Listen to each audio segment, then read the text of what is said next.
you. Thank you, Amina. Thank you. First of all, welcome, everyone. You all look very beautiful and fabulous today. Thank you for being here, especially on a Corrie Nash weekend. Depending on your view on that, we won't go into. I'm very pleased to be able to introduce Phaedria to you today.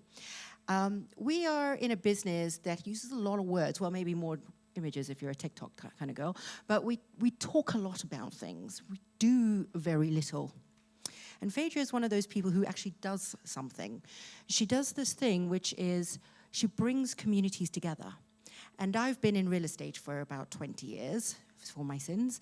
So you may have known some of my buildings, the Shard, you've heard of it, the Walkie Talkie.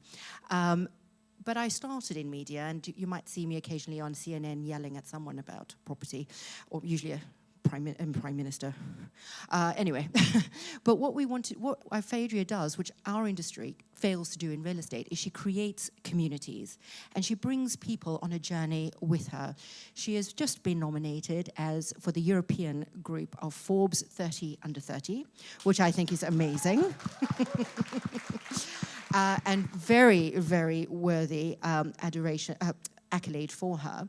She also used to work at ABC, which I'm not sure many people actually know. In fact, I didn't even know that, and I think that cannot be underestimated. Her connections in the media world are phenomenal. But knowing people is one thing, and doing something about it is another. And in my industry, we talk about this thing called community a lot. But we talk about it in hyperbole. But what she does is she actually creates communities. And what she does is, Phaedria didn't get her degree and then kind of have this career that was inevitable. She created a career. And the way she created a career is that she got herself a mentor. And she learned. And she learned. And then what she did this thing that a lot of people don't do, is that she paid that forward. And she created a community underneath her to raise up alongside her. And it's one thing to be a star, but it's another thing to create a constellation. And that's what she has done. She has created a constellation of rising stars. And I think that is a special gift. And in a sector that's kind of known for its, may I say, bitchiness, and its brutal tete-a-tete, to actually find people who bring communities together is so refreshing. She brought someone like Alexandra Schulman, who is the goddess of British fashion, to an event that is essentially a competitor. And she sat at my table, and she was perfectly lovely. But what Phaedria has managed to do is take what would be perceived in the world as kind of diverse of personalities and with difference in creative agendas, and bring them together to work together. And I think that's quite spectacular. And so it is a huge honor and a huge privilege for me to introduce Phaedria, if she's ready to talk to us. So if you join me in welcoming Phaedria to the stage. And before she gets here, I just want to mention not just her past, but her present, because she is now the CEO and editor-in-chief of The W, which is not, it used to be the Women of the City magazine, the WOTC, but it's now the W Group. So it's quite a growing business, and she is the head of all of that. So please join me, give her a large round of applause, and say welcome. Thank you. What a introduction. Thank you, Michelle. Michelle always does this for me. I want to use this opportunity to thank you all for coming. Our brilliant speakers, who you'll be hearing from a little bit later, that travelled in all the way from London. Thank you so much. My dear friend Peace Hyde, who's running a little bit late, but she travelled in all the way from Ghana at the very last minute to be here today. She'll be joining us as well. And then, of course, to all of you, and to the University of Oxford, who allowed us to host this amazing, amazing event here today, and the entire team who are meeting today in person from Oxford Women in Business, which includes Amina. Thank you so much. Let's give him a round of applause. Yes, absolutely. Absolutely. And of course, Amina's told her little story, but she also actually offered me to be a mentor here at the University of Oxford for some mentees, and I can see a few of them here in the crowd. So thank you so much, guys. We're going to get right into the panel. We've got 4. Let's get right into it. Let's meet who we'll be speaking with. So first of all, we will be joined by Kirsty and Jennifer, is it? Yeah, come up and join us.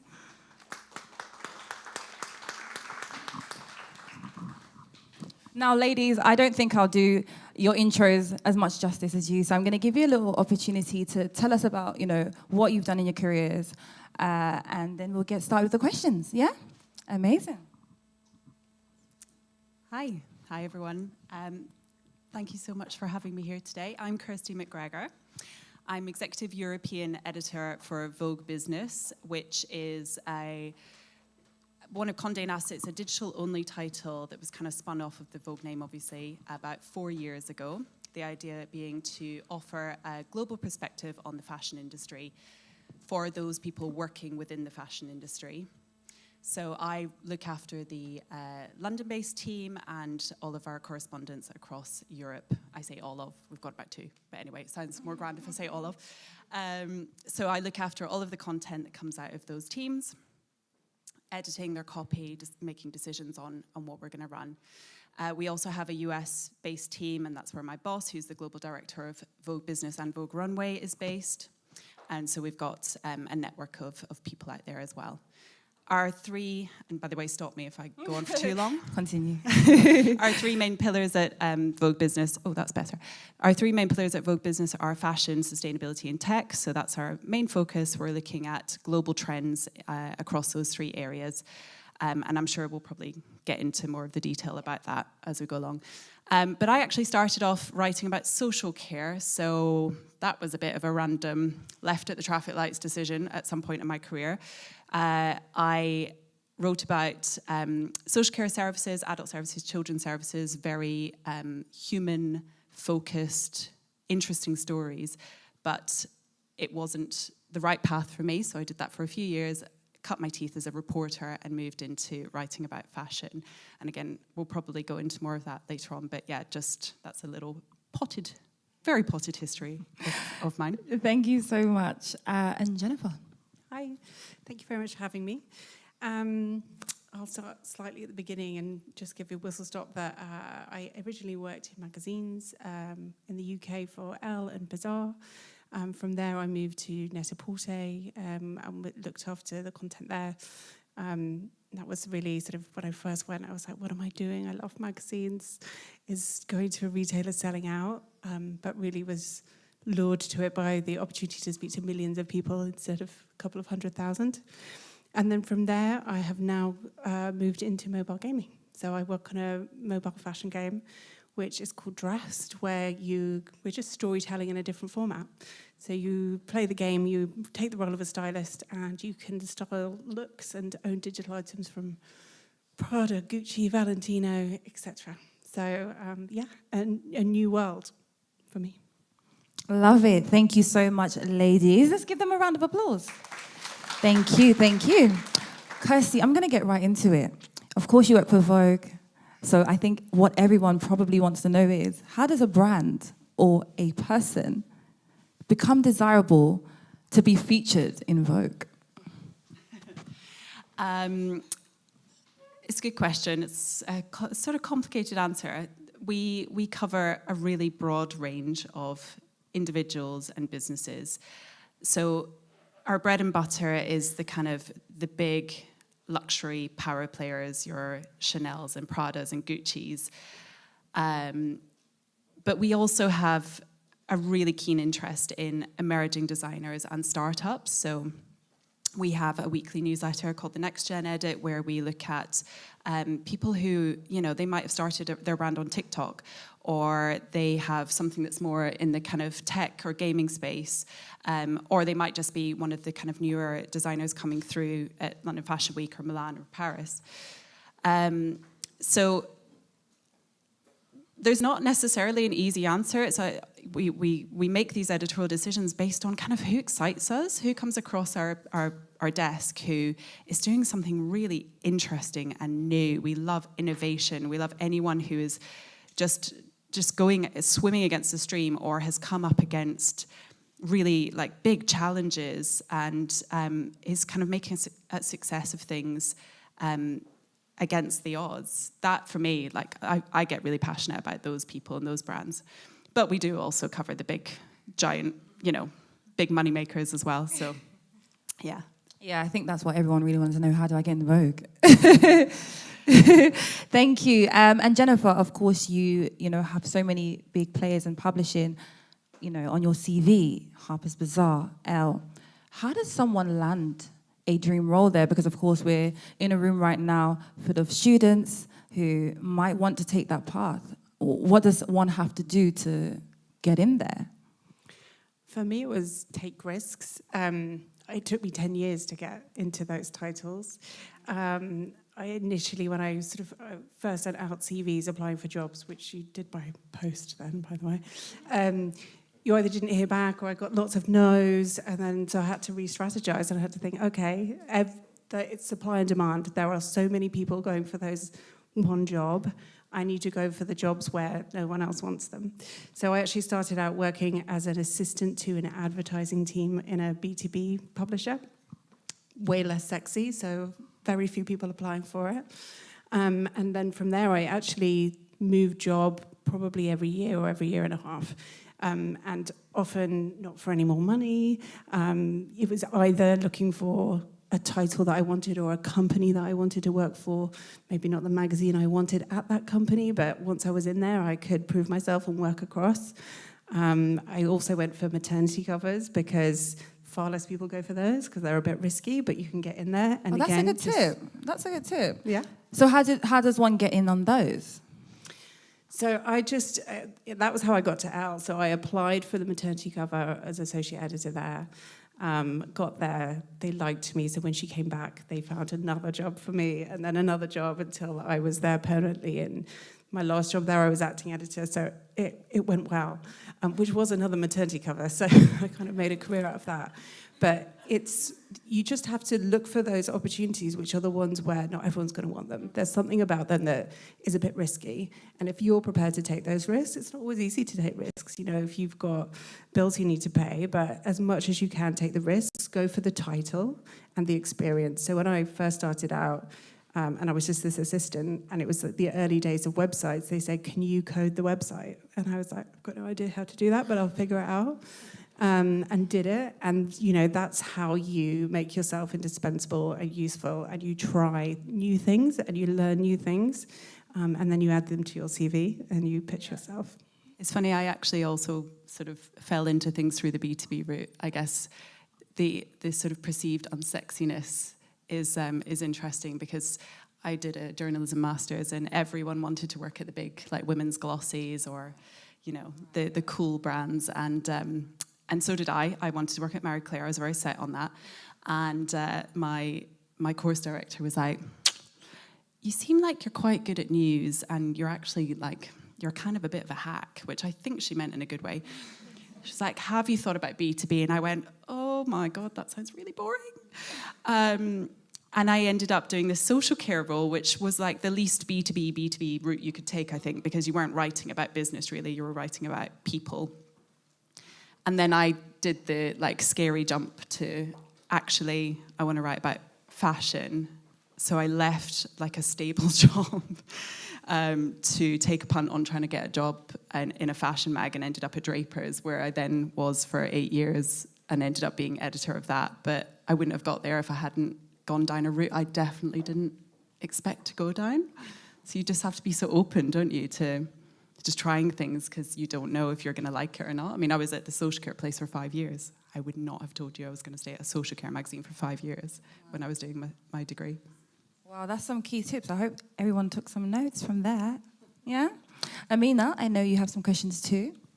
In such a changing market that is so saturated, how do you make sure that your brands and your work stays relevant and prominent? I'll go first. So I think that's probably, especially for me, because what I've done is keep moving from within the industry, something I know, something I have experience of, and I can bring to it, but taking it to a different place and making sure that you're constantly aware. I mean, like AI right now, you have to be looking into everything that's out there so that you can see what's relevant to you, what you need to become an expert in order to kind of keep your job and keep at the forefront. But you also just have to really focus on quality. If you want to always stand out, then you have to make sure that you're always doing work as much as possible that you're proud of, that you can feel this is something that I'd want to shout about. And that's how you can kind of continue to make that name for yourself and have that consistency, even if you jump from one thing to another. And, you know, like, as I said before about take risks, when Dress came to me and wanted me to go and work there, I was like, yeah, mobile. Why does anyone want to play a fashion mobile styling game? And now it's this, you know, billion-pound industry. So I think you just have to listen. Like, if someone comes to you with an idea, or if you see something, you've got to find out about it and see if it's something you should be a part of. Thank you. I think for us, it's, or for me, it is listening to, you know, I've got a really great team, and there are varying degrees of experience. So we've got, you know, people in their early 20s who are obviously way more tapped into like what's going on in social media than I am. So making sure I'm listening to them, their ideas, always having that open door to listen to hear those ideas. But then also there are people in the team who are very experienced in their field, so making sure that we're taking on board their perspectives as well. And I think that's when, and like just making sure that if someone comes up with an idea, we just try and go with it and not get too bogged down in, oh, how's this going to work and everything. But what we try to do, I think, because Vogue Business started about 4 years ago, is we have this like slightly more of a startup mentality within a massive publishing house like Condé Nast. So it allows us to be a bit more experimental. So the great thing about that is if someone suggests something, we just kind of do it and see how it goes, and that's working quite well, I think, in terms of keeping us relevant as a digital media brand at the moment. A question leading on from that is, what is the main difference then working in a startup versus one of the bigger media companies? Is it that sort of you have more creativity within your choices? I'm slightly traumatized by that at the moment. I mean, obviously, Net-a-Porter isn't a traditional media company because it's a retailer, but it's massive. And someone once described it to me as like, you know, you're trying to, when you've got a business that size and you're trying to turn it around, you're turning around a tanker. Whereas if you're in that startup, you're trying to turn around a speedboat, but maybe you've got a bit of a leak over here and you don't have everything you need. So startup is tough because there's fewer people in there. You have to be driving the business all the time, and you have to be involved at all these different levels, but that's also the opportunity. I think when you're in those big companies, they're really great places. You've got to work there at least once in your career because you meet so many people, you see how people do things, you learn what you should do and what you should not do. That's really, really important. But the working in startups gives you opportunity way more than when you're in a big company and you're told to stay in your lane. So I definitely recommend doing both, but they come with their own headaches. I mean, that summed it up pretty nicely. I would say I've done smaller roles where you have to quickly become an expert at coding or whatever it might be. And I've done, you know, I'm like, oh, you want me to do a podcast? Okay. Does anyone know how to create a podcast? No, I'm going to Google it. That's fine. And then, yeah, whilst we have a bit more of a startup mentality at Vogue Business within the Condé Nast sort of umbrella, it is still, we are part of a massive corporation. And so there is, I have noticed, you know, it's more structured, and there are people who do that and people who do this. So you work across less different kind of areas, but the benefits are that you have this huge network at your fingertips and you can benefit from all the kind of experience across different brands, which is amazing because it does mean that, you know, if you're struggling with something, you can tap into this resource at your fingertips. So yeah, definitely pros and Absolutely. cons. Jennifer, I just wanted to ask, you've jumped ship from publishing to tech. Can you talk about that? The tech people in my company would say I'm still not very tech.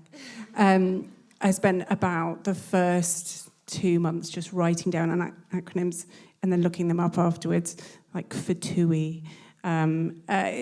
It was so, I didn't know what a core loop was. It's been very confusing, but it's been brilliant because it really made me hone down to what I want to do, which is tell stories. Particularly, you know, we can do that about brands. For me, with gaming, the amazing thing about it is it's less exclusive. You know, obviously, part of the wonderful thing about fashion is it is exclusive, but it doesn't welcome people from all backgrounds at all levels, you know, from working within that industry to actually wearing the goods. So we try and take that barrier away and be incredibly representative. So it's just enabled me to do more than I felt I was able to in previous roles. And the tech piece just enables that, but it's still just as frustrating sometimes as, it can take, you think tech's fast, but it takes months to develop things. But yeah, it's really, I was challenged by it initially, but actually working somewhere where you're constantly learning is, I think, a life goal for careers. Absolutely, and I think you said something very special there. You said you actually just only figured out what you want to do, and I think that's what a lot of people are afraid of, that, you get to certain stages in your life, or even certain ages, and you start to think, you have to have it all figured out. Well, really, especially when you're changing careers or, changing industries, it's completely fine to have to figure out that next, stage of life, right? I think when the industries around us are changing and the jobs that are available are changing, and you can feel a little bit like, where do I go? What is for me? And so after I left Net-a-Porter, I was doing consulting for Albert Elbaz when he was launching his brand. And I was just trying to think, what do I actually really want to do? Because publishing doesn't exist in the same way anymore. Where do I want to go and work for a brand? What do I want to do? And so I went on LinkedIn, actually. And I started looking for, if I wasn't thinking about what my experience was, what would I apply for? What do I really want? And so I started looking at the brand roles. But, having worked around fashion for so long and telling stories for brands, you really understand how to do that and the psychology of making people feel something about those brands and products. And so then I was like, okay, that's what I want to do. I want to be a brand director. And so then that's how I was like, okay, you figure out where you want to go. And it changes. It's not always going to be the same thing that you want. But sometimes when you have that kind of, oh no moment, it actually is the best thing that can happen to you. Kirsty, do you find that for yourself as well? When you change in between roles, do you feel like, okay, I have to now figure something out, or? I mean, I think about this all the time. Like, I don't know how. Are there people who are always happy in their jobs? Like, I love my job, and I love where I work, and I feel very privileged to have the position I do. But it doesn't stop me from still occasionally going, oh, but what if I just ditched this and did something completely different? Although I usually cycle back to, but what would that be other than writing? So I'm pretty sure I'm on the right path. But, I'm a firm believer in just going where the opportunities take you, especially in an industry that is changing so quickly. When I started out, I was dead set on working for print magazines, and over time that's really changed because I've worked at places where we've had to wind down the magazine, where we have closed magazines, and then now with a digital-only brand. But it doesn't feel like that was a bad thing. It's just kind of directed me down a route of digital journalism, which has been really exciting, and there have been lots of excellent opportunities there. So I don't believe in like 5-year plans or anything like that. Just work somewhere if you're enjoying it and you're challenged by it. Stay there and keep doing it and work hard at it. And then if a time comes when you're not sure about it, then you start to consider the other opportunities. And you develop a skill set that I guess sometimes we're not really that aware of, or we have imposter syndrome. But like if you work in the media, you have all these incredible transferable skills that could be lent to other things. The thing I would love to do is like take the jump into freelance, but I'm a little bit terrified by that. I think I've been institutionalized. I don't think the word rate's very good anymore. I wouldn't recommend. Well, thank you so much, ladies. We're going to go on to panel 2 now. We're going to have a short little break before that. But Jennifer, Kirsty, thank you so much for joining us on this stage. Let's give them a round of applause. Thank you so much. Thank you.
Hi, ladies.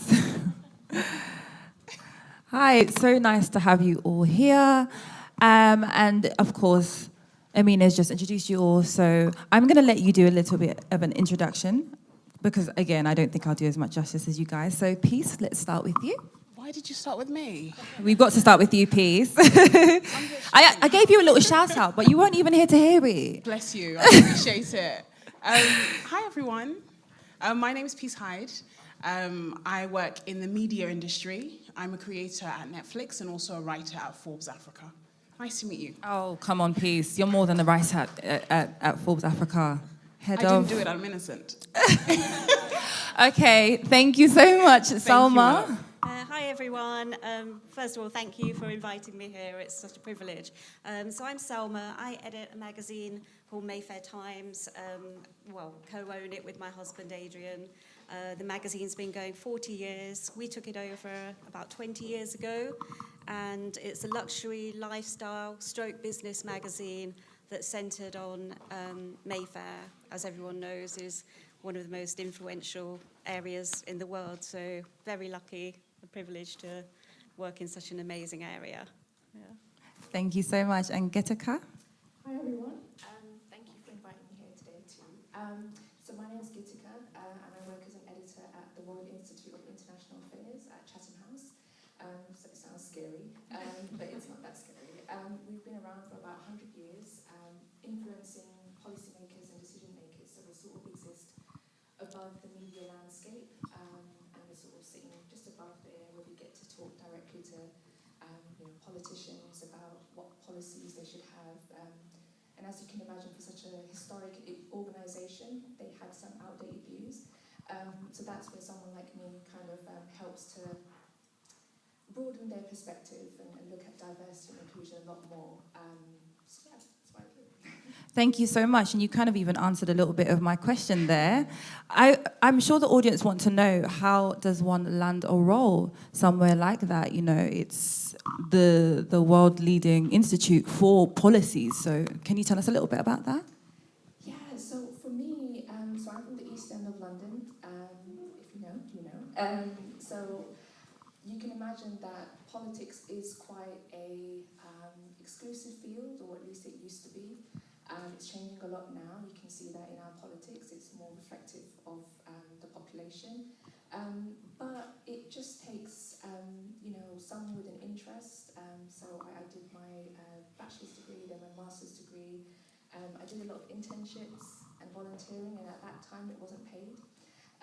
So it was something that I did because I wanted to develop my knowledge, skills and experience. And in such a competitive job market, you have to stand out from the crowd, and I guess more so people of colour, because you're almost going up against lots more obstacles, I would say.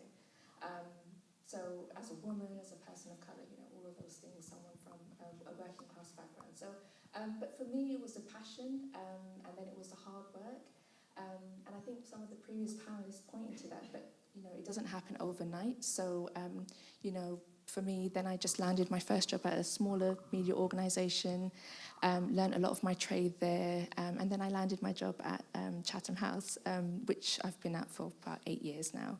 And I love it so much, and a part of that is being able to change things as well. And as you can imagine, not everyone was on board at the beginning, but that's part of what I do. So I would say internships, volunteering at the beginning, don't be afraid if you can't land. I think some of the previous panelists said that big job for a big organisation, but it will come. So, yeah. Thank you. And Peace, how did a young girl from Ghana who grew up in London go from just that to being head of media at Forbes Africa and a creator at Netflix? I love that you said young. Can we let's focus on that, guys? I actually love what you said about not necessarily getting the big job. I was a teacher in London. I taught the sciences. I was a brilliant teacher. My students will testify. But I felt that I wanted to do a bit more to contribute to the narrative of Africa globally. I relocated to Ghana. And I really just wanted to work behind the scenes. But what that led to, that passion led to just different opportunities that meant I was not only in front of the camera, but I also had the opportunity to start writing. I really, truly believe in education. So I pursued a master's in journalism. And part of that requirement was to start writing for a publication. I have an obsession with Forbes for so many reasons. I think it's such an inspirational magazine and publication that I wanted to basically add to the narrative of Africans doing exemplary work. So I reached out to Forbes Africa. I started writing as a contributor in Ghana. And why I emphasize that is because for at least the first year, I was literally just writing stories about Ghanaian entrepreneurs. But I'm a bit of an intrapreneur. When I see that there's more that can be done, I'm the annoying person that wants to do more work. I have no life, I just work. So She's right, this is her first holiday in like years. I am so excited to be here, you have no idea. But yeah, so I decided that, look, let me try and basically look for gaps within the organization and ways that I can add value to the work that we're doing. And it was through that I was able to create Forbes Africa TV, which was the first TV platform for Forbes. And it took quite a lot of work, but it gave us the opportunity to basically create a visual documentary series where we're able to follow some of the most successful entrepreneurs in Africa and project their stories globally. Through the creation of that is how I became head of digital media and partnerships. And I was still writing our cover stories and our features, but I was able to just grow the role by just adding value, not necessarily going for the limelight or just kind of lording around what I'm doing, but just really doing the work. There is actually no shortcut to this. And through that process of creating Forbes TV, which was a very successful show, we created 2 shows, Forbes My Worst Day for the billionaires and millionaires, and then Forbes Against the Odds, which was for women entrepreneurs that are impacting their industries. Through that creation, myself and my co-creator at the time, we started noticing that there was a whole demographic of Africans that are really building incredible stories out of the mud. There's no government support. Rarely there's even their own partners and big entrepreneurs that are actually helping them. But with just talent and grit, you had individuals that were changing their stories and their community stories. And when we started kind of adding the lines, we were like, there's a story here that needs to be told. That's where we started with a series called African Money. It started with African Money, and we were going to follow a group of young entrepreneurs and how they're building their businesses. And we basically did a really bad pilot. It was crap. I'm not even gonna lie. But we took it with everything in our bodies and went around to the different networks. And everyone was kind of in agreement that this was not gonna work out. And we just kept on working on it. And we started realizing that we need new celebrities. We need people who are doing things. We need real stories. It can't be just always business. It has to be real life. It has to be people you relate to. And that's really the shift that created Young, Famous and African. Young, Famous and African is the Netflix first unscripted African original that myself and my co-creator Martin Asare created. And it's out on May the 19th, the 2nd season on Netflix globally. So I don't want you guys to go anywhere. Forget about King Charles. This is where it's at, right? But yeah, so we have the 2nd season about to air on the 19th of May.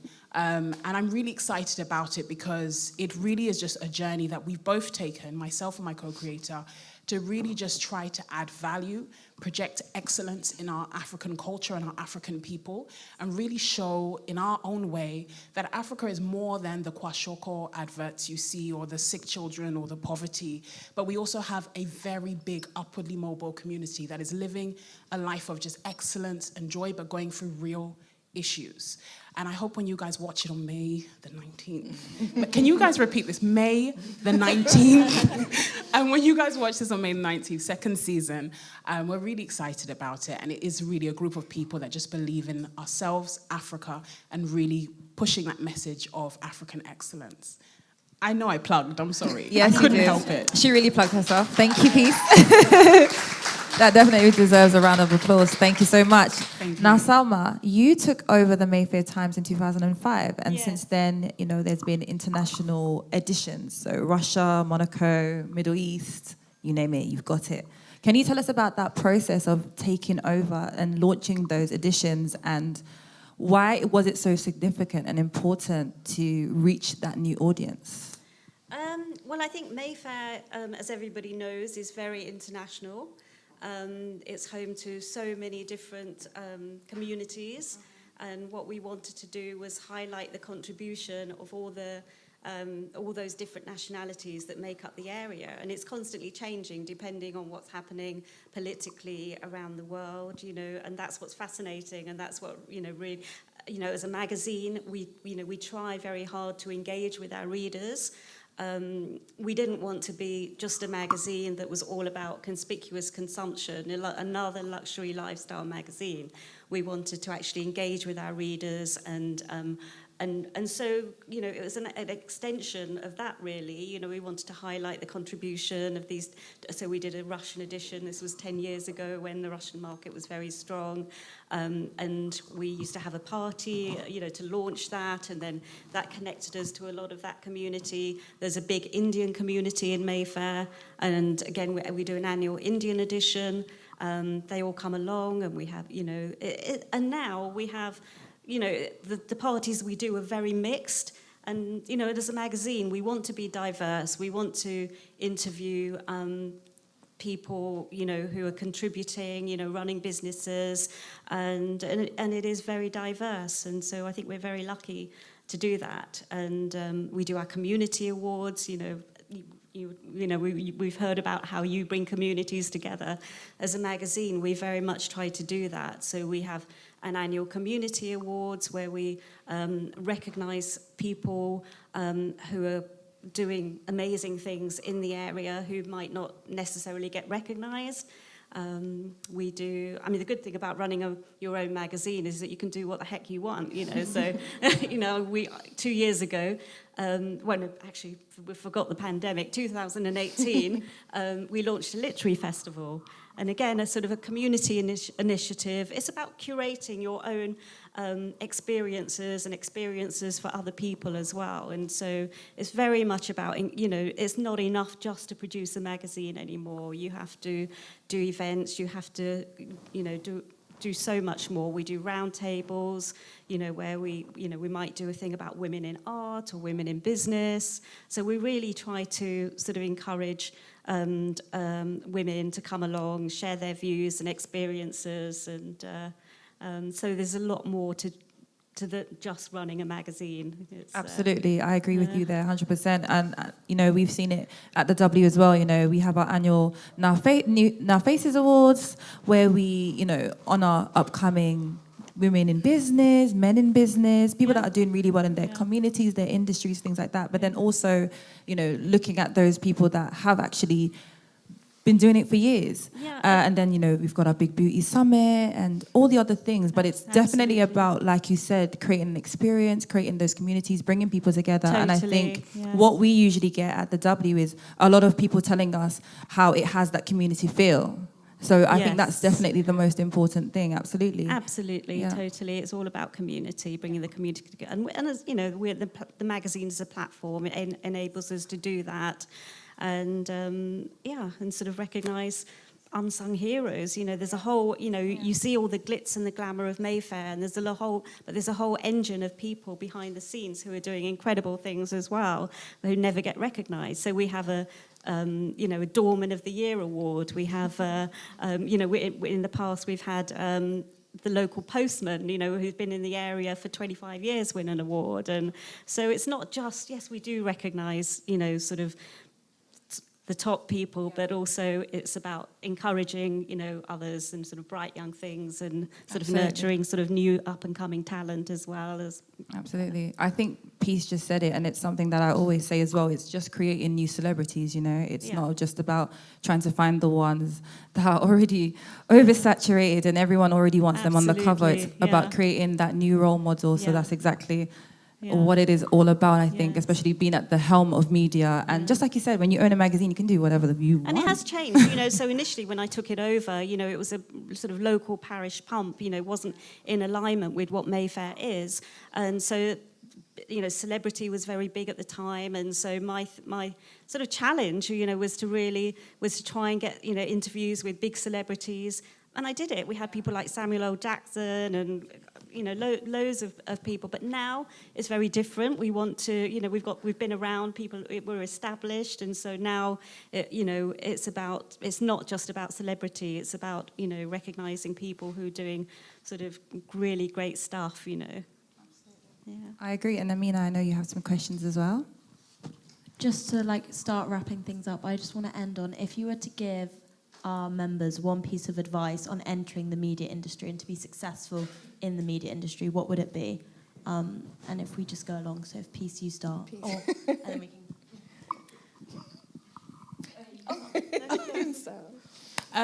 I think that it's important to realize that there is nobody like yourself. So if you're going to try and enter the media industry, you're not going to be the next Beyonce. You're definitely not going to be the next Christine Amanpour, but you may actually be bigger than all of them. And so you really have to honor your own individual light and purpose, because that's what's going to unlock the level you're supposed to go to. Everybody that you've seen out there has already done everything, but there's something that you are going to bring to that industry that's never been done before that will blow minds. But you have to look at your authentic, true self and not try to emulate the people. Learn from the people that are doing great, learn their principles, but your authenticity is what really will set you apart and take you further than you can ever imagine.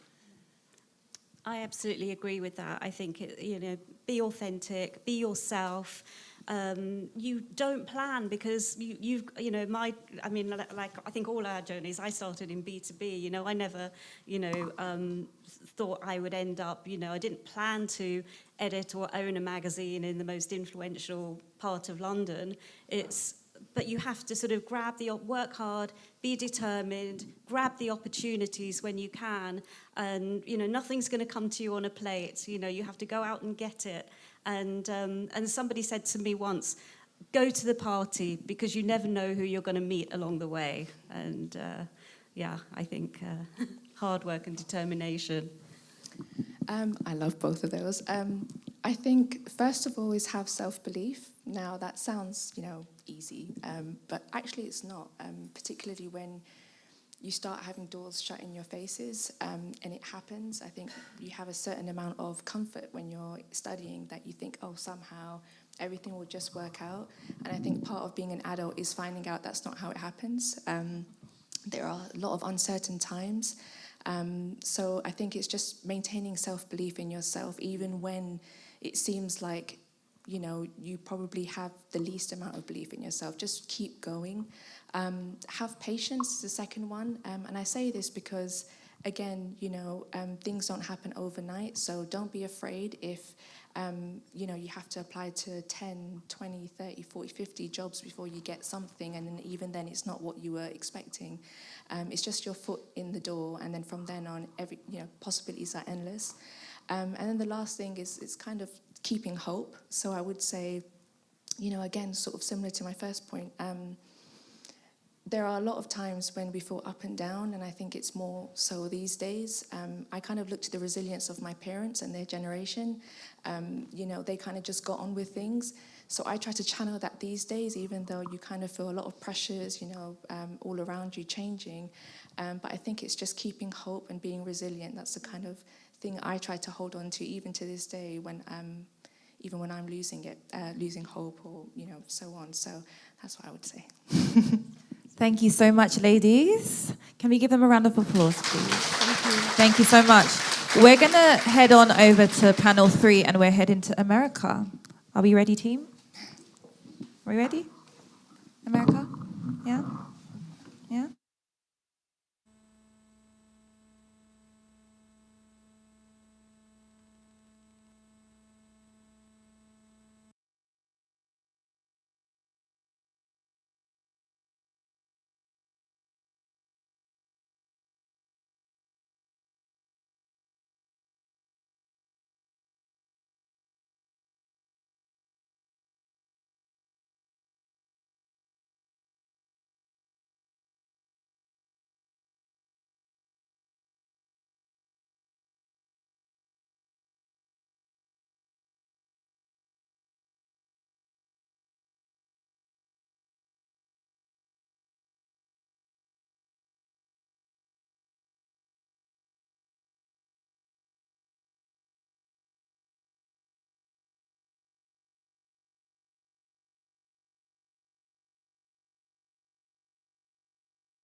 formulate the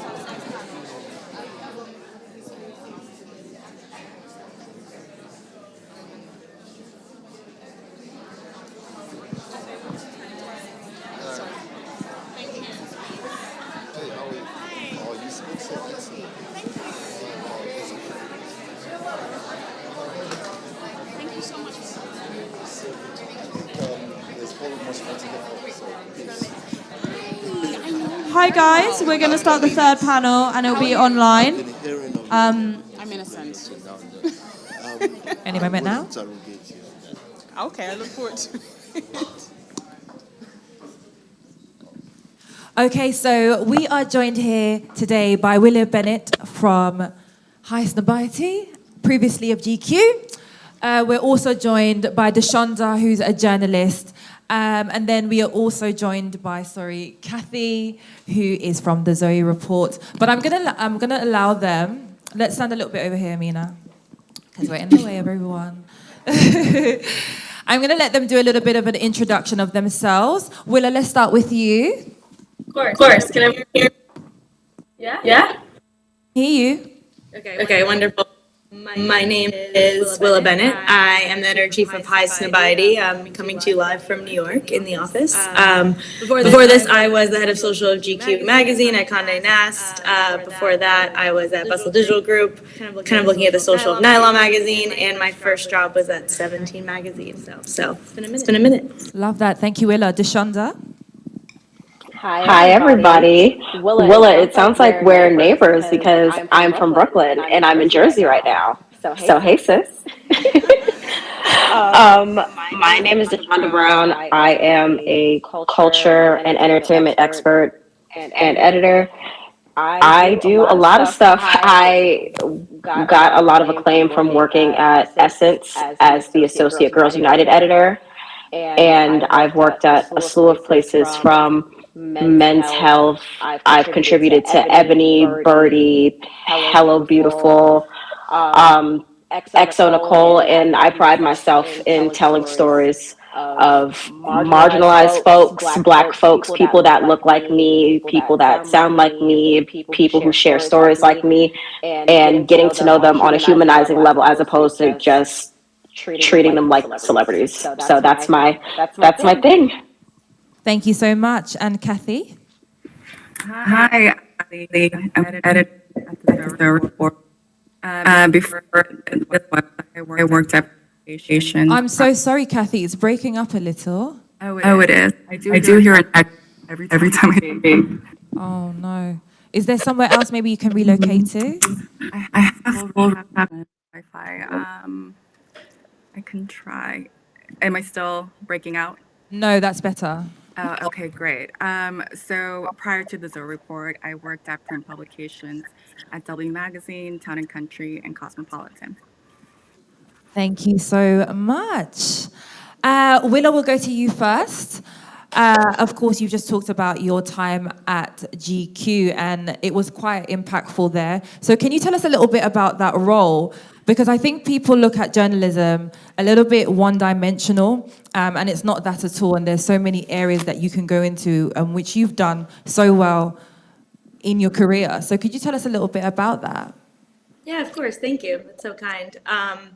I came to Highsnobiety like a year ago, and before this, I was the head of social of GQ. I started out running the Instagram account and kind of left looking at how strategy would work in a global setting. So I really started out like running the GQ Instagram account, and by the time I left, I was like looking at like, what does it mean to roll a cover across 21 GQs around the world? What does it mean to write a story that has resonance around the world? And it was a really special time there. There's a lot of change, and I think the editor-in-chief, Will, and I worked really collaboratively on like looking at what it meant to be a global voice in fashion. Alongside that, I actually came up in my career as a writer. I've published 2 books, and you know, I really started out in the industry at my first job at 17, wanting to be like a head-down journalist. Went to Sarah Lawrence. My entire education was around like. I'm so sorry, Willa. I know you're saying some amazing things right now, but it keeps on cutting out a little bit. I don't know what's happening there. Are you moving the headset at all, maybe? No, maybe I'll just talk a little slower. You're fine. You're fine now. If you could repeat all of that, because I know that was some brilliant information that everyone should know. Of course. I have been a High Snobody for a year, almost a year now. And my previous role at GQ Magazine, I started out running the Instagram account. By the time I left, I was really looking at their global digital strategy and looking at what it meant to have 21 GQs around the world, but, you know, roll out a cover across it, you know, what it means to tell a story on a global scale and how you resonate with such different audiences and needs at the same time, and how you build out a team in that way. And I was saying that I actually came up as a writer. So I came up like, you know, I went to school for journalism. My first job at 17 Magazine was quite literally like being a news writer. And I think I quickly saw how as a writer you needed social to really amplify and understand. And so I kind of have always had these roles in social, had these roles as editors, but like truly believed in writing and wanting to write. So I think that juxtaposition at GQ was so helpful. You know, I would see what was going on in social. I would see what our audience was interested in, and then take that to pitch meetings and had both of my stories go viral. And I think what was so cool about it is I really built out this younger network of stories. I really told these stories that like the audience was interested in, and it was such a direct correlation. And also just to say at the time I was coming up, like there weren't social editors yet. So I feel like I was really, you know, carving this path that I just didn't necessarily see in traditional editors. So it was a really exciting time to be at Conde. I loved my time there. I loved my time at GQ. I feel like I learned so much. And I think at High Snob, what I take away from that is like, listen to young writers on the team. You know, social editors can write magazine stories and magazine writers can run social. And, you know, I was just looking at our Met Gala coverage, and, you know, one of our editors was running Twitter, and someone who's running Twitter was on the carpet. And it just goes to show, I think, like, all of these skills should inform each other. And I think we're so past the stage of gatekeeping those things from each other. And so I'm really honored to be able to do that for young people. Thank you so much. And I think what you've just said there is important. There's just so many different areas of, you know, editorial, media, journalism that people can be involved in. It's not just writing, you know. There's so many areas. Just the fact that you said that someone from Twitter got to be on the red carpet at the Met Gala, you know, one of the coveted events of the year in fashion, in media, full stop. So that's really amazing. And I must say, I love your poetry as well. I'm a fan. Thank you. Thank you so much. And Kathy, this one's for you. You graduated with a degree in business administration, but you've had a lucrative career in publishing. Can you tell us about that? What was that jump? Sure. My first job out of college was in real estate. And after doing that for 6 months, I decided it was nothing related to what I wanted to do. So I sent out over 100 resumes to fashion companies and probably got 2 to 3 responses, and one was for a free internship. So I took that one. I flew over to New York with just enough cash to run me for a few months, and I interned there for 3 months, which actually led me to my first paying job in fashion. And that boss, Adam Lippis, he actually helped me get into editorial. I told him, you know, I learned a lot from him. I had a great experience working for him, but I wanted to be where I felt was at the center of where everything was happening in the fashion industry. And at that time, it was at magazines. So he was supportive, and he helped me. He introduced me to some editors at Vogue and Elle. You know, there wasn't specific jobs, but it was nice to get a FaceTime. And then a few months later, there was an opening at W Magazine, and I had applied. And after my 3rd round, my next one was with the executive editor, and I knew he had a relationship with her. So I asked if he would be so kind enough to send a note to her. And then that was that. And I mentioned the note part because I think it's very difficult to ask people to vouch for you, to speak on your behalf. And I think when it comes to the workplace, it's so competitive, especially in media. So whatever resource you have, utilize it, because it could be, you know, the factor that determines whether you get the job or not. Absolutely, I agree with that. I think the relationships as well that you build are very important, especially in media, because although it's a big pool, it's also a small pool, and the next person, you never know who knows that person and that person. So I think that's very important. Thank you so much, Kathy. And Deshonda, there is a long list of names that I can mention right now of women and men in the industry, celebrities, female leaders, male leaders that you have interviewed, that you've featured, that you've had as cover stars. Could you give us some of your tips on how to land, a big cover star, and even how to pitch that to a magazine? Ooh, I will say first and foremost, being in this industry, and I'm pretty sure Willa and Kathy can also attest to the fact that it takes a lot of resilience because you're going to get a lot more no's than yeses when you start. Similar to Kathy's journey when I first started in the industry, I would pitch and send my resume out to like literally everywhere, but it's that one yes that ultimately changed the course of my career forever going forward. I will say that I'm blessed in twofold because I do get afforded these opportunities because of two reasons. One, I have amazing mentors and people who champion my names in rooms that I don't even think about or that I believe that I deserve to be in. So I do have amazing mentors that are able to vouch for me and are able to champion me and are able to speak on my character and my work ethic. And also being in this industry just on the emotional and mental side, it really does pay it forward to be a good person overall because you can be very talented, you can have an amazing pen, you can be gorgeous on camera, but if you have a nasty attitude and if you're difficult to work with, you won't get a lot of the opportunities that you think that you deserve or that you feel like you've earned. So I will say that a lot of the opportunities that I have gotten while I am still young because I'm only 27, and sometimes I forget that I'm 27, and I compete with myself a lot because I feel like I should be a lot further than I am. But I'm still a Gen Zer. I'm still a baby. I'm still green in this industry. But I do get a lot of these amazing opportunities with a Vivica A. Fox or a Bow Wow or Taraji P. Henson or whoever I've talked to because I treat these people like people. And sometimes talking to people that own a mom and pop bodega shop or a boutique fashion agency, they know that I talk to them like a person and not as a product. I always pride myself on talking to somebody like I want to get to know their story and like I'm interested in them. I always tell people when I interview them, when I talk to you, I want it to feel like two homies who are getting coffee or two sisters who are taking shots at the bar. I just want you to be able to talk to me so I can curate a safe space. And from those conversations, people are able to talk me up in other rooms. I am blessed that I've been able to talk to some of the biggest rappers and singers and agents and producers and actors of our time, of my mother and father's time, of my grandmother's time. But talent is one thing, but authenticity is another. So I would say that my authenticity and just being a good human being overall has gotten me to where I am. I love that. And I'm going to hone in on something you said there about mentorship. And that's so key because I have a few of my mentors actually sitting in this room here with me today, of whom I would be absolutely nothing without.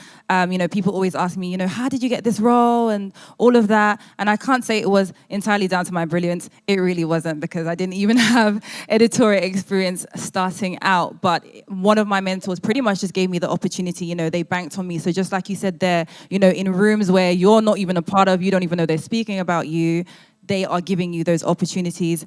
And what I'd like to say as well to the students here is, I'm very, very open to mentorship. I'm actually a mentor here at the University of Oxford, all thanks to the lovely Amina right next to me. So do find me after if you're looking for, those mentorship opportunities. We actually have a few editors here as well from the W who are very, very willing. And I'm sure these lovely, lovely ladies that I'm joined here today, the speakers are very, very, very, They want to mentor too. They want to mentor you too. So just come and find me and we'll connect you. Thank you. And Amina, I know you have a question as well. You've all spoken about failure and how, and mentioned about imposter syndrome. And I just wanted to ask, what is your advice to our members on how to deal with failure and imposter syndrome, especially when you're entering an industry like this from maybe not a direct route?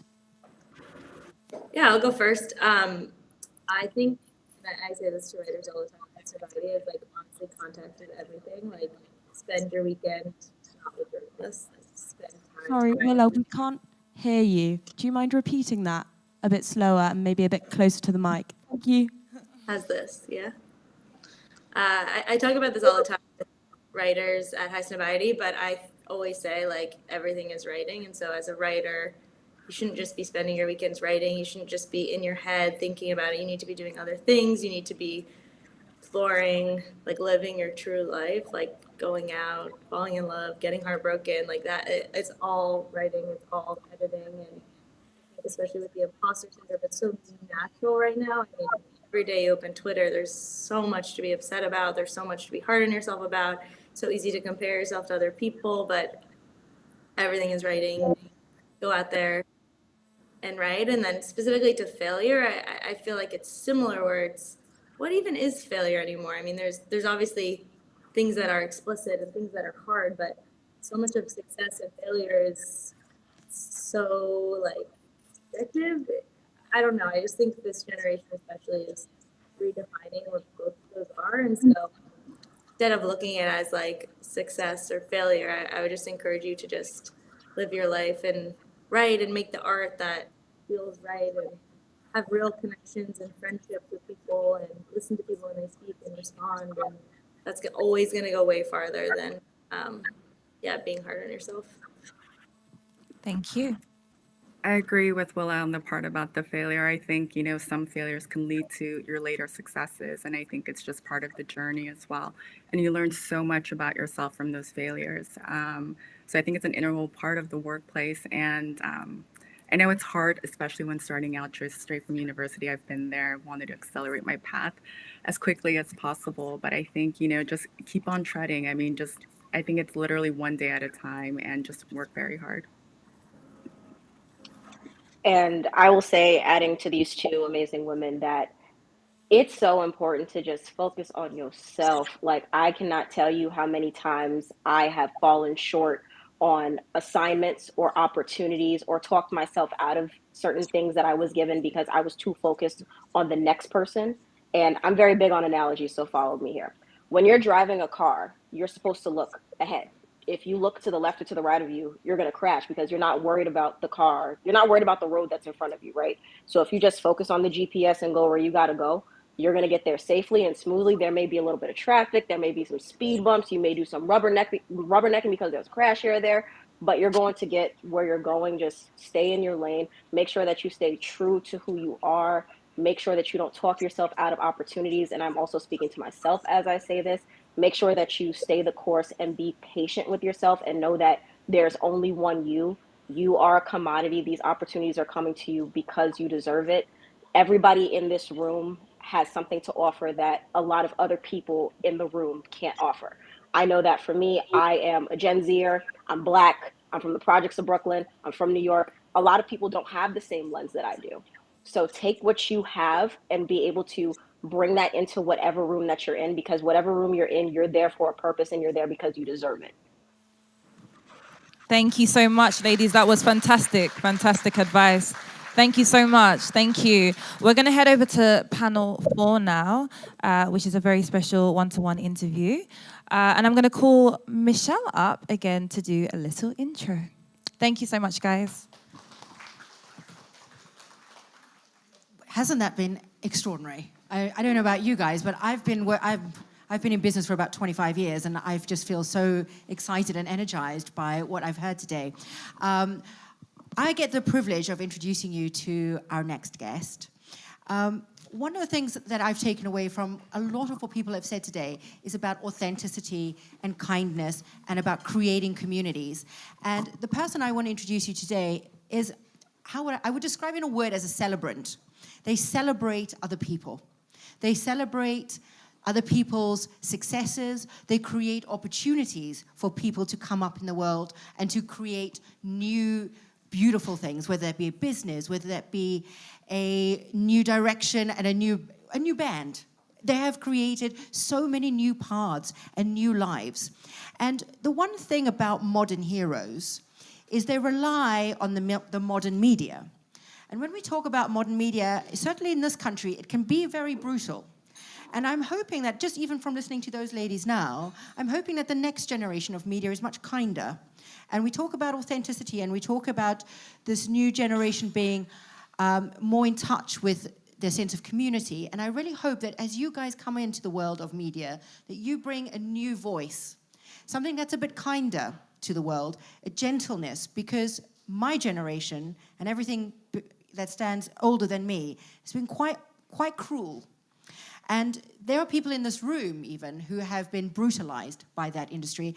And I'm going to introduce you today to a great man who has gone through that brutalization, who's put his head above the parapet. And when you put your head above a parapet, knives come swinging to cut your head off. And they come fast, they come furious, and they come bloodthirsty. And they will keep coming. And this man has not only survived that storm, but he has excelled through it, used that narrative to build new communities, to encourage others who've gone through it, to lift other people up. And I don't know a lot of people who do that. I personally could not have survived that storm. It takes a lot. It takes a lot of character, a lot of strength, but not to only just survive, and I know this is a cliche, but to thrive so much that you can bring other people through. And it is my great honor and my great privilege to introduce to you Pastor, or just, I want Toby Adeboyega today. Please, sir, come forward.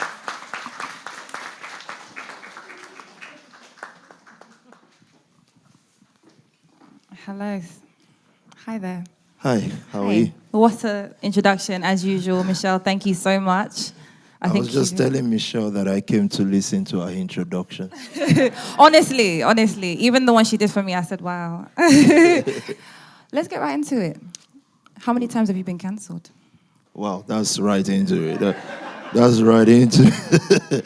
Okay, I won't call it cancel. I'll call it an attempt to. Because I'm here now. Yeah? So I think I'll use the word challenged. You get challenged by people's view, people who are saying something for the first time. They don't understand it. Our community don't get to ask questions that much, so we stone things first. But educating a community takes a lot of patience and focus, trying to make sure you're not emotional or hungry, because the task at hand is heavy. And the task is changing lives, bringing people from very deprived background and making sure they become world-class leaders. So when you get challenged on media and stuff like that, it takes time to pass your message across. It takes composure. It takes focus. So to answer your question again, I would say there's been many attempts, which I can't count. It has to be the people attempting it that would count. But we've survived it all, and we've learned, we've been challenged, and we've proven the naysayers very wrong all the time. Absolutely. And I'm going to come back to something you just mentioned there about raising people in the community. But before that, now you're an internet sensation. You're always making headlines, the kind of PR and marketing that happens for you. People pay thousands for, yet you have paid nothing. What is your secret ingredient? The people want to know. I paid. It may not be money. Sleeplessness. Fair enough. I'm just me, and most of our panel participants tonight have mentioned this many times, and by the way, I must congratulate all of them for great work they are doing. I feel very intimidated listening to you, Peace, and everybody else. But I'm just me. And it's surprising. One of the most popular things, and this is a very great surprise to me. So this was during COVID. A charity organization had approached me to do a video for them to promote their charity endeavor. What they were actually doing was giving food to the deprived community in North London. So I was going to shoot this video, and each time I set up to, and we've donated things to them as well. So each time we set this video up, set up the camera to start speaking and say, oh, guys, support food bank, actually, in North London. Something comes up, maybe the wrong wind or something falls apart. And so they were trying to get that together, and I thought in the middle of that, let me just play around. So I was playing around, and I said, I was actually wearing a Fendi shirt and a Fendi trouser and a Fendi sneakers. I remember this. Aha. So jokingly, I said, offending in Fendi. This was a joke. Then we're laughing around, and then Habi posted it, and that was it. As a matter of fact, the charity video never got anywhere. The offending in Fendi got everywhere in the world. So now, you see, the price I had to pay for that is, I'm trying to tell people I'm actually a serious guy trying to promote a charity. And somehow, offending in Fendi is the one people just like. They didn't care about the rice I wanted to give them. They didn't care about the food and the tomatoes and everything I wanted to give. So it wasn't planned. I was just playing. I was just being myself for the occasion. And most things that have gone viral about the things I've said or done, they were not things planned at all. So I believe in paid media, because how else would we media people have money? But I also believe ultimately in being oneself. Whatever I do, where, say, where we go to, they were actually just me living. And so sometimes when the naysayers criticize that, I'm saying, do you want me not to be human? I don't know what exactly I'm supposed to do.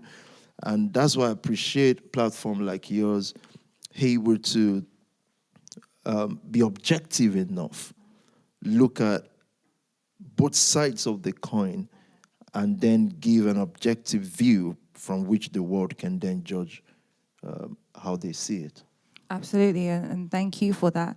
And your answer actually leads me beautifully into the next question. Right. Now, you've done all this amazing work, and you've done so for almost 2 decades. You know, you've housed thousands. You know, you've fed people. You've given towards hundreds of businesses, which have then ultimately turned into multi-million-pound businesses themselves. You've done all this great work. Why do you think it is that in the media, they usually pick up, you know, like you just said, you know, the offending in Fendis and things like that, and all the things that aren't of great credit to the other work that you've done? Why do you think that the media picks up those things over all of the great work that you do? First of all, let's start from 2017 or so, the first BBC interview, which they actually, and I say this with all sense of respect to BBC, they begged to come. And they begged for a while, again with due respect. It was it promoted the good works a lot. Then the second, then the third, then the fourth. And then they did another one, which is a bit disparaging, but at the fourth or fifth one, they didn't come. That, just to even question us. So I get it. We're in a fast-paced world. Headlines make money and relevance for certain media parts, so I can't generalize this. It makes money. The world is changing. They need to stay relevant. Sometimes they become desperate, and they have to do what they have to do, because many times bad news sells a lot, at the detriment of many people. And the detriment of many people, actually people think disparaging things like that affect like me or the people they are trying to come up against. What it does is it affects the people listening more than us. And I'll give instances. We had an instance where we had young people doing well in some of these settings. And if you watch 2018 Sky News, I believe I was on Sky News and few of us on Sky News explaining, because the Home Office had asked us to come and give them the format that we're using to reduce crime in very crime-infested areas. So Sky News got a wind of these and they asked many questions about it.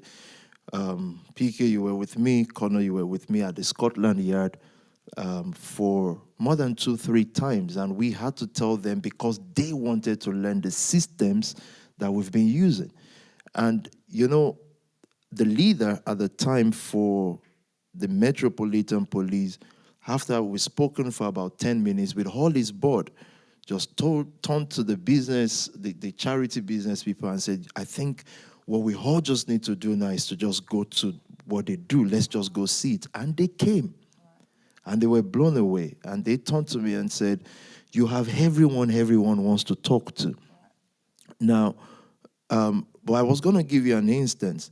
So these young people are doing well in these houses. Their life beginning to get straightened out towards the positive. BBC carries a news, and I'll call it carry because it's never substantiated. This is years and years after. We've never had a problem with the law, not once. They post this news, and the parent decides they're going to take these kids out of these organizations. Now, most of these kids now, by record, is on record, dead or in prison.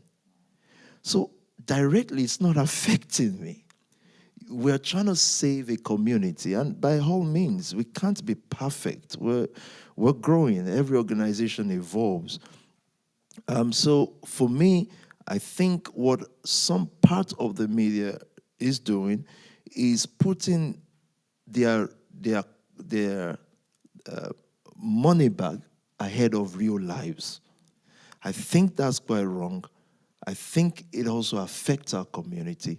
So if you ask me why, again, I'm saying that media people must be objective enough. We must ask questions, of course. We must investigate things. And we must go there to see for ourselves. So the first few interviews, or not interviews, documentary by BBC, very positive, talking about the work we do. And when another part of the BBC decided to do whatever they did, the first part denounced them. It's written. We've got the record. They're just saying, we're not part of this because we saw it. Why are you doing this? Well, they said, no, we just want to do it. And they did what they had to do. It made us more popular, of course, and because we operate on the basis of integrity and truth, it's helped us to stay around and it's helped us to reach more people. I like that, and actually I'm going to lead into one of those questions later. But what I'd like to know is, you run and you lead a lot of initiatives, and of which you are the face of. Now, just like the Offend and Fendi, where you were ultimately just trying to promote... You're liking the Offend and Fendi more of all I've said, you know, but just kidding.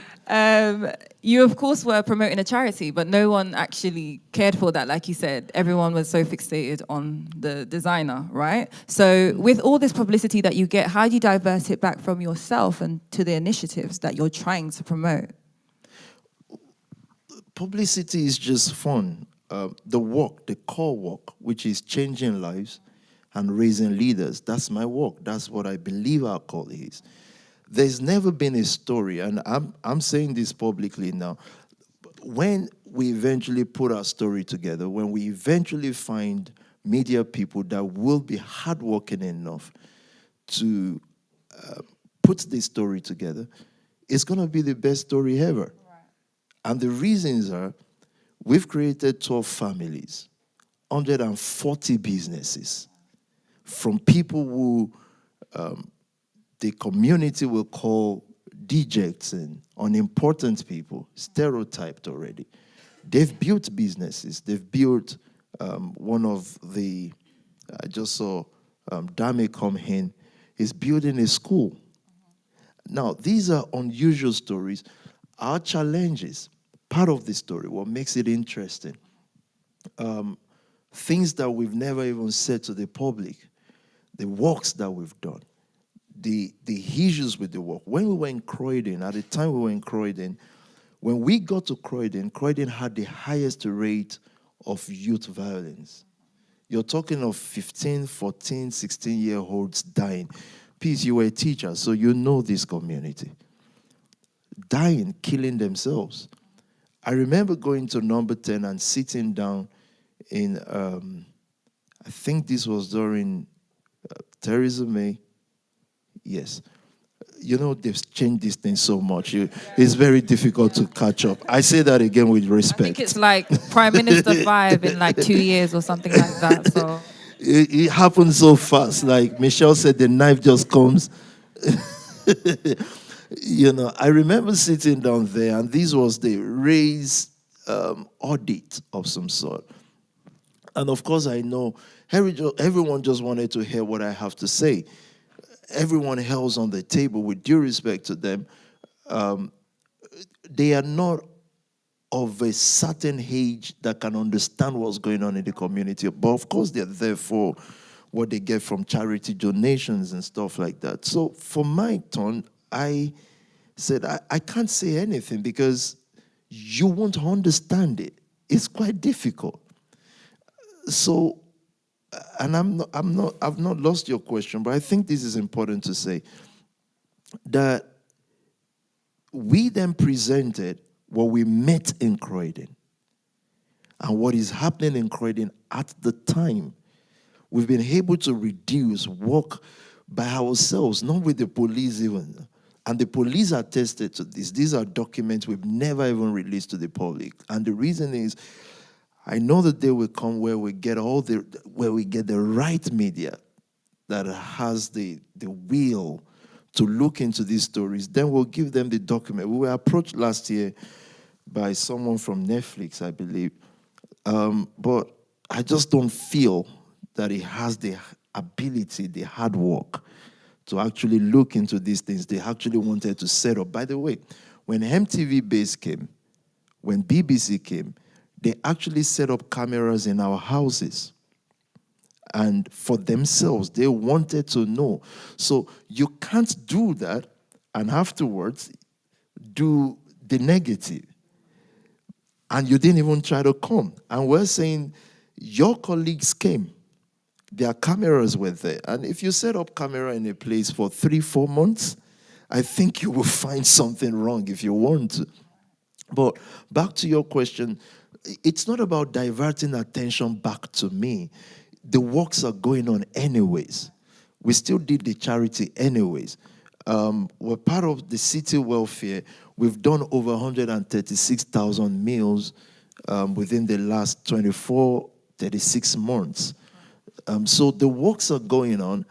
I must also say that, of course, the PR or the fun part promotes the work. It adds to it in its own way.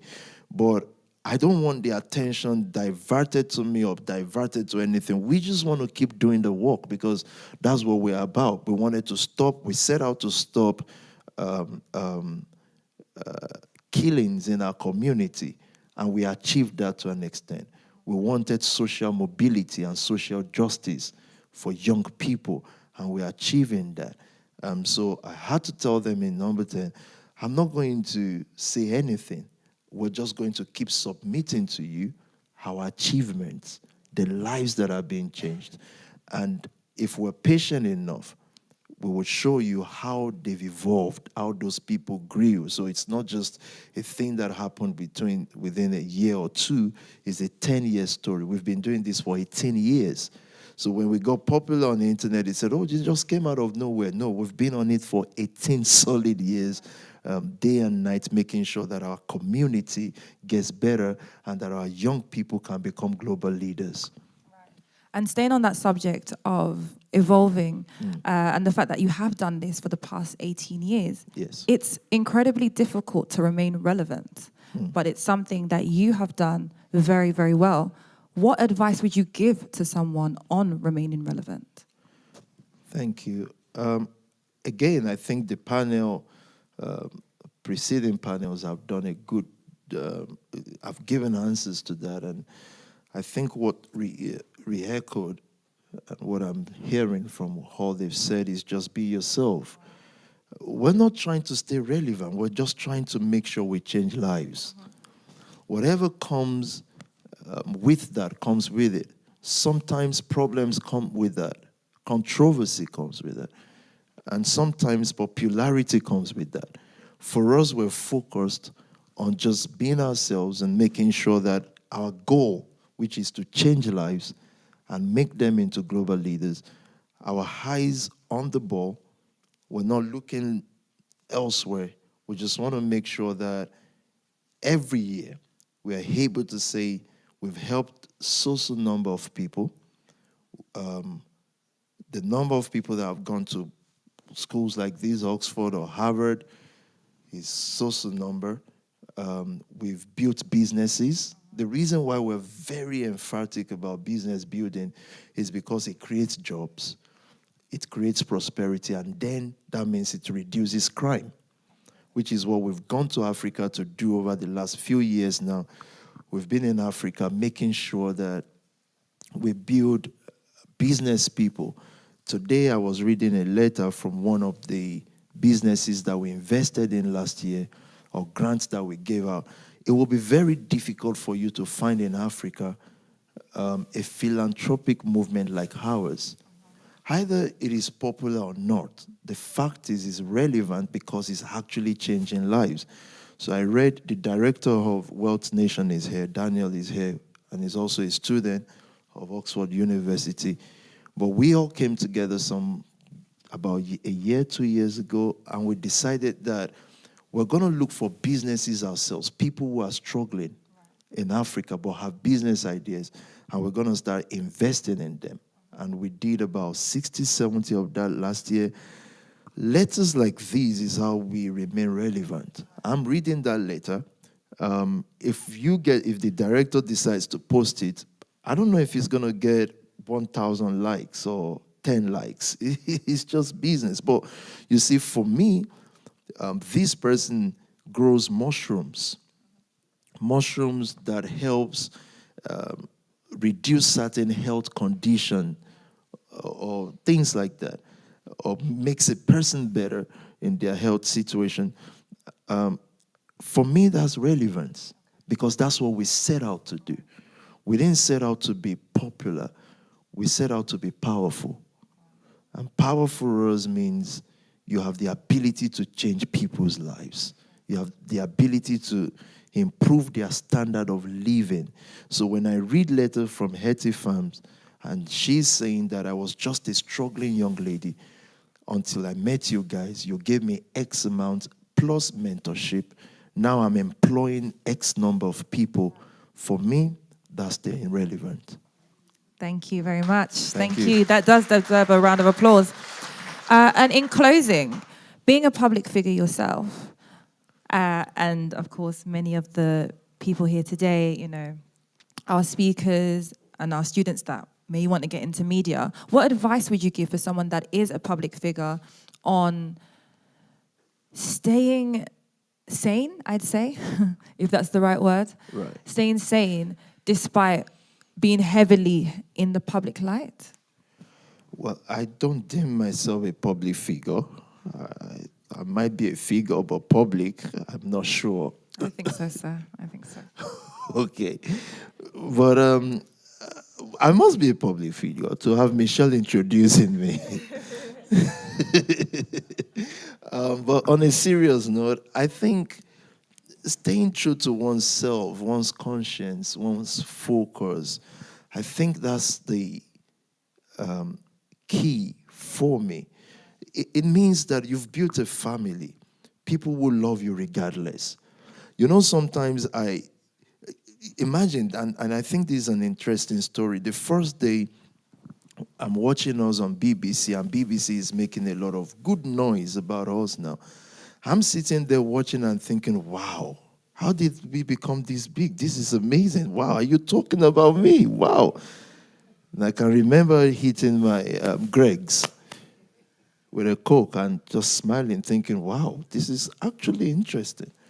Then the next time I saw them talking bad about us, I'm also staring, thinking, wow, is this me? How did I become this? Now, that one, I can't remember what I was eating, but I think at the end of the day, you realize that you've built a family. They love you regardless. There are many things I'll read about myself, and I'll think, as in, seriously, there's nothing I've not read.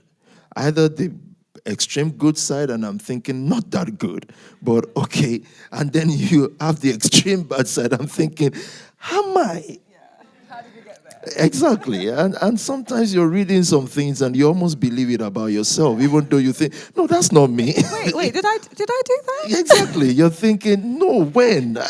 You know, there was a time, I've not left UK for many years. There was a time there was this viral video of me. Yeah, I think I remember that actually. Yeah. Of me dancing in Ghana. So I'm here thinking, let me see my passport. When did I leave UK last night without knowing? Is it? And the person somehow looks like me. So I'm thinking, was I induced or did something happen to me? Did I go Ghana? I've never been to Ghana. Never been to Ghana. It's a shame, but I've never been to Ghana. But this was me dancing in Ghana. And you can see people's comments saying, oh my God, how can a pastor be dancing like this? And you'll see the comment, and I want to jump in front of the world and say, excuse me, I've not left London for many years, not to talk of Ghana, with due respect. You know. Now I've forgotten your question, but I'm sure that was an interesting story, and I would like to stop there if you don't mind. Yes, no, you answered my question, don't worry. Thank you so much. Thank you, everybody. I'm going to invite Amina back up to take some questions from the audience. So we're just going to pretty much see whoever wants to ask a question to whoever. No, it's fine. You can go back to it. Thank you, everybody. Thank you. Thank you.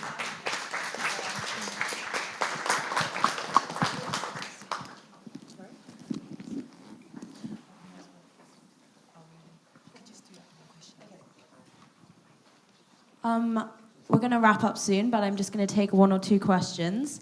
Does anyone have a question? Yes, could we get a mic, please? And if you'd like to stand up so we can... Thank you. Hiya. My question to you, if I can just get it up, give me a sec.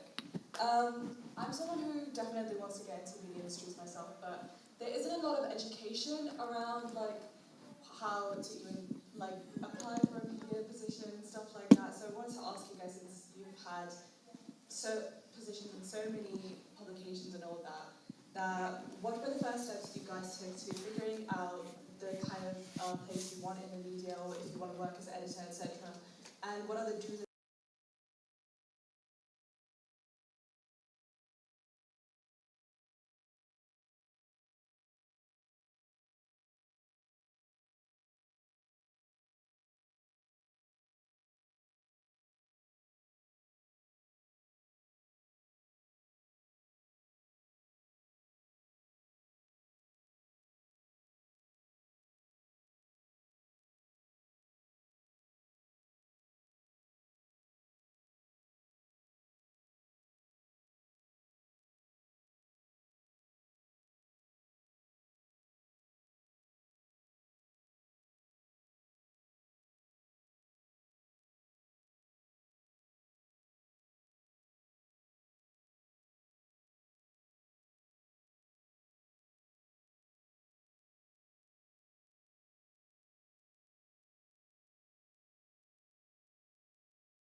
learned through doing that was you need to research so thoroughly if you're going to apply for a job anywhere in the media. You need to know everything you can possibly know about that media brand. So I've interviewed people over the years who had never picked up a copy of the magazine and came in for an interview, and it's like, okay, well, I want to know why you want to work here, and they hadn't even taken the time to read the magazine. So just make sure that if you're applying for a job somewhere you actually want to work, that you know everything that you can. Call them up if it's like behind a paywall, call them and ask for a login, because I can guarantee they'll give you one. You know, if it's a magazine with a print publication, then find it wherever it may be. Even if it's an obscure B2B magazine, find it in a, I don't know, W.H. Smith, does that still exist? Do whatever you can to research it so that when you apply, and if you're lucky enough to get an interview, you can really show your passion and your understanding. And I can guarantee that it won't matter a jot if you haven't written about that industry before. And then the other thing I did was I did go out, I have to admit, and like get a new handbag. And I think I got a copy of like the FT and stuck it in there because I was like, look, I know business. I don't think I could actually tell you anything. Like if I read the FT, I'd be like, this is a different language. But yeah, I did what I could and was ballsy about it, and it kind of paid off. And then to reflect what someone said earlier about like just being nice, because I think the fashion industry and the media industry can be quite bitchy and quite difficult. But I've always found that being nice pays off. So that first fashion journalism job, I found out later I got the interview because someone I had met before, who I think I'd interviewed for something, knew the editor of that magazine and had put in a word for me and didn't even say anything to me, just put in a word for me. So the people that you know and the people you meet along the way are so important, and it's so important to just take the opportunity to chat to everyone you can. Thank you so much. Now, I hope that I answered your question. That's actually all we have time for today. I mean, if you could join me. Thank you all for joining us today for the Women in Media event. To all of the students, I know it's a Friday night, so there's plenty more things you could be doing right now. To all our speakers that came in from London, thank you ever so much. And of course, all our speakers tuned in live from America, thank you. Of course, Peace flew in all the way from Ghana. Thank you so much, darling. And of course, again, to the University of Oxford for allowing us to host this very brilliant panel today. And then the Oxford Women in Business Society, who are here today. Some of them are here sitting on the second row. They are an amazing bunch. So thank you, everyone. And of course, thank you to the W editors as well that came in from London as well. Thank you so much, everyone. There's nibbles and there's an opportunity to network, so get talking. Thank you all. I would just like to add a big thank you to Fabia and the whole team for setting this up. And for bringing all these amazing speakers here. So thank you. Thank you. Thank you.